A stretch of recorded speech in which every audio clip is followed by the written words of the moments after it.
Mesdames et messieurs, bonsoir, bienvenue dans ce flash de l'actualité sur Tounesna TV.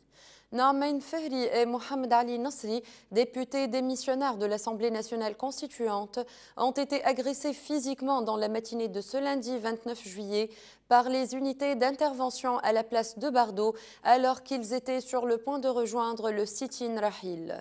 L'ex-député Narmain Fehri, relevant du parti Al-Jumhouri, a été frappé au niveau de la nuque et a été transporté à l'hôpital Charnikol. Le conseiller de la présidence de la République, Heidi Abbès, et membre du CPR, a annoncé sa démission du Congrès pour la République, et ce en raison des divergences et des conflits au sein du bureau politique du parti. Un jeune manifestant a été écrasé par un véhicule des unités d'intervention au Bardo ce lundi 29 juillet 2013. Monji Rahoui a indiqué que le manifestant souffre de fractures des deux jambes et a été transféré à l'hôpital Charnikol d'urgence. Il a ajouté que les unités d'intervention appliquent les ordres du chef du gouvernement, Ali Larayev, et qu'elles ont utilisé des électrochocs contre les manifestants ainsi que des matraques. Un grand nombre des habitants de Malessine est arrivé à la place du Bardo pour participer au sit-in de la légitimité. Ils ont condamné les appels à la dissolution de l'Assemblée nationale constituante et ont scandé des slogans anti-Béjiqaït Sepsi et Nide Tounes. Parmi les slogans les plus marquants, Malessine est une république et la légitimité ne changera pas. Les altercations ont repris entre les sit-iners de la légitimité et ceux de Rahil au Bardo dans la nuit de dimanche à lundi. Les deux partis ont jeté mutuellement des pierres et lancé des bouteilles.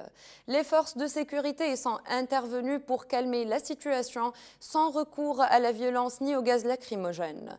La police a appelé les sit-iners à quitter les lieux et à y revenir à partir de 4 heures du matin, mais s'est vu refuser sa demande par les deux camps. Le leader d'Ansar Sharia, Abou Ayad, a critiqué sur la page officielle du courant salafiste le ministre de l'Intérieur, Lotfi Benjeddou, ainsi que la conférence de presse tenue vendredi dernier à la suite de l'assassinat de Mohamed Brahmi. Abou Ayad s'est adressé directement à Lotfi Benjeddou, l'invitant à avouer au peuple la vérité sur la liste des assassinats. De nombreuses manifestations nocturnes ont eu lieu à travers tout le pays. À Sfax, les manifestants ont été dispersés à coups de lacrymogènes et à Kasserine, les marches ont été émaillées de violences entre jeunes et forces de l'ordre. Un grand nombre de citoyens s'est rassemblé devant le siège du gouvernorat de Sidi Bouzid ainsi que des membres de partis politiques et d'associations dans la matinée de ce lundi 29 juillet, interdisant l'accès au gouverneur à son bureau. Selon notre correspondant présent sur les lieux, les unités de sécurité ont eu recours au gaz lacrymogène pour disperser les manifestants. Plus de 300 conducteurs de taxis collectifs se sont rassemblés devant le siège du ministère du Transport à Tunis et ont protesté contre la décision de transférer la gare de taxi de Place Barcelone à Bab Alioua. Jamel Arfeoui, président de la Chambre régionale du transport, a déclaré que les mouvements de protestation se poursuivront à l'échelle nationale si le ministre ne revient pas dans sa décision. Le tribunal cantonal de Msekn a rendu son verdict et a prononcé un non-lieu pour Emin Asboui dans l'affaire d'outrage envers un fonctionnaire public. Le tribunal a prononcé le même verdict pour sa détenue Rabaa. À l'international maintenant et en Égypte, des militants pro-Morsi ont marché sur le QG des renseignements militaires avant de faire demi-tour après une mise en garde de l'armée, leur enjoignant de rester à l'écart des institutions stratégiques. Ils étaient partis de la mosquée Rabaa al-Adawiya où les partisans du président islamiste Morsi observent un sit-in de protestation depuis le 3 juillet, jour de sa destitution. Ce bras de fer entre les deux camps s'est durci ces dernières heures après l'annonce par l'armée de l'arrestation du dirigeant d'un parti islamiste modéré.